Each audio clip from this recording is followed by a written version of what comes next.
ഇന്നത്തെ ചിക്കൻ കറി റെസിപ്പിയുടെ ഓണർ ഞാൻ തന്നെയാണ് കേട്ടോ. അപ്പോൾ പാത്രം വെച്ച് എണ്ണ അതിലേക്ക് ഒഴിച്ച് അത് ചൂടായി വന്നപ്പോഴത്തേക്കും കുറച്ച് പെരിഞ്ചീരകം ഇട്ട് കൊടുത്ത് അതിലേക്ക് വറ്റൽമുളകും നമ്മൾ കുറച്ച് തേങ്ങാക്കൊത്തും കൂടി എടുത്ത് ഒന്ന് വഴറ്റിയെടുത്തു. അതിനുശേഷം ഇഞ്ചി, പച്ചമുളക്, വെളുത്തുള്ള എല്ലാം കൂടെ ചതച്ചും കൂടി അങ്ങോട്ട് ഇട്ട് കൊടുത്തിട്ട് കുറച്ച് കറിവേപ്പില ഇട്ട് ഒന്നുകൂടെ ഒന്ന് വഴറ്റിയെടുത്തിട്ട് സവാള അതിലേക്ക് ഇട്ട് കൊടുത്തു കേട്ടോ. നമുക്ക് ആവശ്യത്തിനുള്ള സവാള എടുക്കാം. നമ്മളിവിടെ ആവശ്യത്തിനുള്ളത് എടുത്ത് അതിനുശേഷം എല്ലാവരെയും ടിപ്പായി ഉപ്പിട്ട് കൊടുത്തു. ഞാൻ ഇനി ഒരു ടിപ്പ് പറഞ്ഞു, കുറച്ച് സോഡാപ്പൊടി ഇട്ട് കഴിഞ്ഞാൽ പെട്ടെന്ന് വാടി വരും. ആ വാടി വന്നതിലേക്ക് നമുക്ക് കുറച്ച് മല്ലിപ്പൊടി 2 ടീസ്പൂൺ എടുത്തിട്ടുണ്ട്, മുളക് പൊടി 2 ടീസ്പൂൺ എടുത്തിട്ടുണ്ട്. എരിവൊക്കെ നോക്കിയിട്ട് നിങ്ങളുടെ ഇഷ്ടത്തിന് ചേർക്കാം. പിന്നെ കുരുമുളക് പൊടിയും മസാലപ്പൊടിയും കൂടി ചേർത്ത് നന്നായിട്ട് വഴറ്റിയെടുത്തു.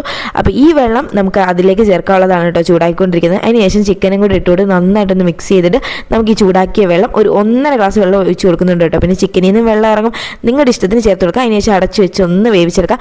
അങ്ങനെ ഒന്ന് കുറുകി വരുമ്പോൾ ലാസ്റ്റ് ഒരു ടേസ്റ്റിന് വേണ്ടിയിട്ട് കുറച്ച് കുരുമുളക് പൊടിയും കുറച്ച് മസാലത്തെ ചിക്കൻ കറിയുടെ പരിപാടിയാണ് നിർത്താം. അപ്പോൾ നല്ല ടേസ്റ്റിയാണ്, നിങ്ങൾ എന്തായാലും ട്രൈ ചെയ്ത് നോക്കൂ. Thanks for watching. Bye bye.